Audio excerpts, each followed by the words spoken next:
Hi, Nicole here.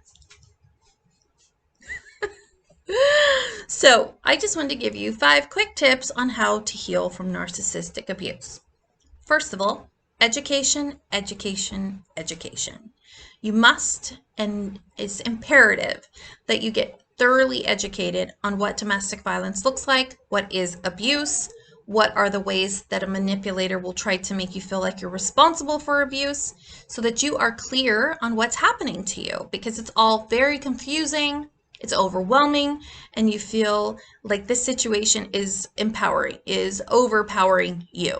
So, the way to become empowered in an overpowering situation is to become one, thoroughly educated in what is happening to you so that you are clear. Oh, this is my situation. These are the facts. These are the statistics. And this is the reality of what I'm dealing with. Step number 2, you're going to have to accept reality. You're going to get hyper you're going to have to become thoroughly aware of your situation and accept things for how they are. Because I see it time and again in my own life and with my clients and those that are in our community, they get stuck in this whole he's going to get better. I've been stuck in the he's going to get better, we're going to fix this, I can help him scenario. Codependents who usually end up with narcissists hyper focus on fixing and saving the narcissist. That's just part of the nature of being a codependent, is that you have now learned to focus your energy on fixing other people because that's where you get your sense of self-esteem, your purpose, makes you feel like a good person, and makes you feel valued in society. But the reality is that is an endeavor that is never going to come to fruition. So no matter how hard you try, and no matter what you do, and no matter how much you keep fighting to make this right, you cannot control another person. You cannot love a person into being somebody else. It's just never going to happen. No matter what they say to you, no matter how many promises they make.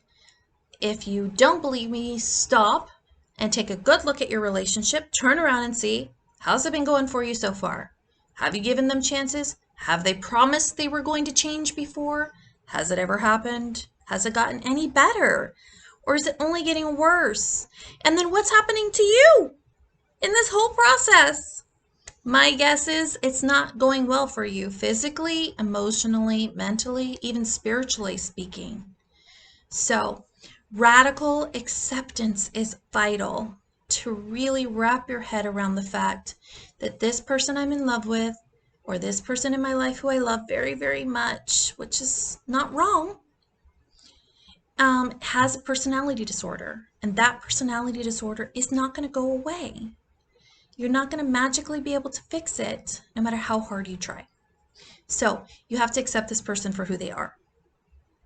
Besides, do we really want to walk around telling people they need to change all day long? Like, you need to do this different, you better do that bit. I mean, it's hard enough to change ourselves, right? Have you ever tried to change something? Have you tried to lose weight, diet, have you changed your whole way of being ever?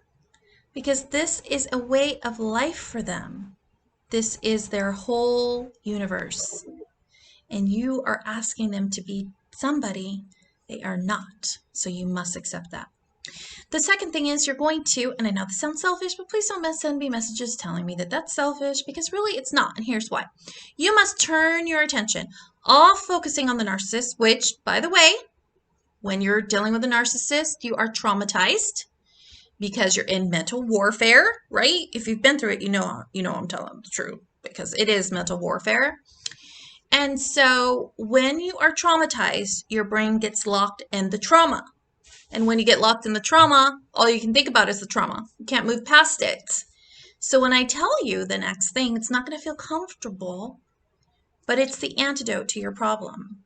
So you must learn to take your energy off the narcissist, off the trauma, off what he's doing, when is he doing it, when he's going to do it again, and turn it on to yourself, your children, the other parts of your life.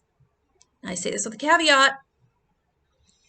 When you do this, the narcissist is not going to like it because he spent a lot of time, and she has spent a lot of time and energy trying to get you to focus your whole life around them. They've worked really hard to get you trained.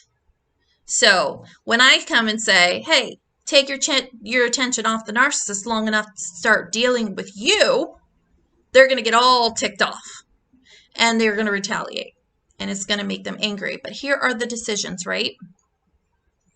What we focus on grows and what we ignore dies. This is a law of nature. It's a principle all over the world. So, for example, in your garden, if you stop watering it, it dies. If you stop paying attention to your children, your relationship with them diminishes. If you stop going to school and studying, your grades go down. So that's the reality of things. So when we are hyper-focused all on the narcissist and what they're doing, well, then we start to neglect ourselves and our bodies and what's important and what works for us and what we need. So when I say you need to turn your attention to yourself, I'm not saying be selfish. I'm saying give yourself the proper degree of attention in which you were not giving yourself before. So you're probably neglecting yourself and letting it go or not dealing with things or just doing the bare minimum. I know that's ringing true with so many of you. It was ringing true for me for many years. And I struggle and I'm still working on this because we have been trained our whole lives to hyper focus on helping everybody else and fixing everybody else and doing everything for everybody else. But then we continue to suffer and disintegrate and wither away, unfortunately. So you have to turn your attention to your body, to your needs, to your necessities, and that's going to make them angry, but it's so important because if you don't, then you're going to continue to disintegrate. Nothing's going to change, right? You can talk and talk about this all you want. You can go on a billion forums. You can post all over the universe, all over the internet. Your problem remains. You can drink, you can smoke, you can buy things at Target. Your problem remains. You can scream at the narc, yell, throw things, pack it up, leave, threaten. I've done it all. And you still will not have the results you want. So what's the definition of insanity? Is doing the same thing over and over again, expecting different results. That's actually insane. So you must do something different. And since you can't control other people, you can only control yourself. So you must do what you have to do to take care of yourself. We have an amazing school. It's called the School of Narcissistic Abuse Recovery. Okay, it is created for women. We are working on a male's division, but we're not there yet. And we have a beautiful community of women who get it, who are all going through it at the same time. Isn't that amazing? You're at home and you're dealing with this all by yourself, and you don't have to. I did. No one understands. Your school doesn't understand. Your therapists don't understand. Your friends don't understand. Your parents don't understand. Your best friend doesn't understand. Why? Because they've never been through it. So it's not their fault in a sense, because if a person doesn't have exposure to something, of course they don't understand it. They've never seen it before. So they don't know how to support you. So that's a problem. Even in the industry of the medical industry, which is getting better, there's been a huge shift in awareness around narcissistic abuse and verbal abuse and emotional abuse. So it is growing, but in the meantime, there's a whole lot more people on the planet dealing with this than there are resources. So then these women and men are suffering silently all alone without pretty much anyone to help them. So we built a community to help you do just that. The antidote to trauma is acceptance. It's being validated. It's being heard. It's having somebody see you and believe you, right? Because you go and you tell people, this is happening to me, and they don't believe you. Oh man, that's the worst. You get the courage to finally speak up about what's been happening to you, and they're like, well, maybe if you just talk to him a little bit harder, or why don't you try cooking him his favorite dinner, or why don't you just, you have a bit of an attitude too. The right thing is to forgive, but he's cheated on me 12 times. Well, terrible. We have this it's like society's dirty little secret. We don't want to talk about it. It's happening globally. Homes all over the place, and it's affecting not just one household. It affects communities, it affects counties, it affects states, it affects homes and jobs and tax dollars and attendance at school. I mean, it has a huge ramifications, level of ramifications, and there's hardly anything being done about it. So you must take control of your situation and you must take action, because the situation is not going to go away. It's not going to get better on its own, and you're not going to make this person change.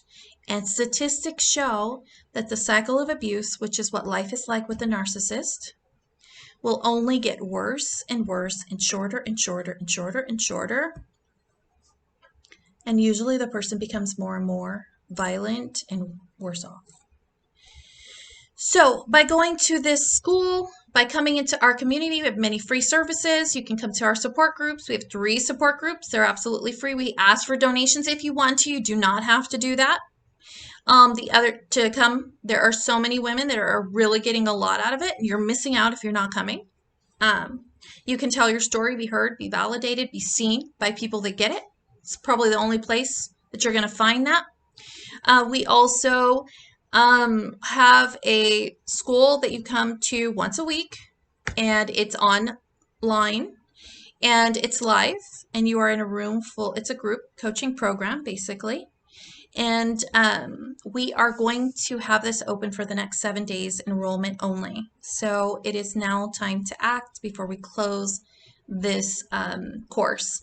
So you will be able to sign up below, or you can send me a DM, you can email me. I'm all over the place. I'm on Facebook, I'm on YouTube, I have a podcast, and I'm on Instagram.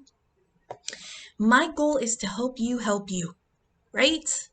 Because no one else is going to do it for you. Nobody's coming to save you. If you don't save you, you're not getting saved. So, and why should your life be thrown in the trash can or have to be so full of violence and full of difficulties and full of drama because somebody's choosing to behave this way every day? And it is a choice. Do not let them make you think it's not. It's called free will, people. So, they're choosing this. What's your choice?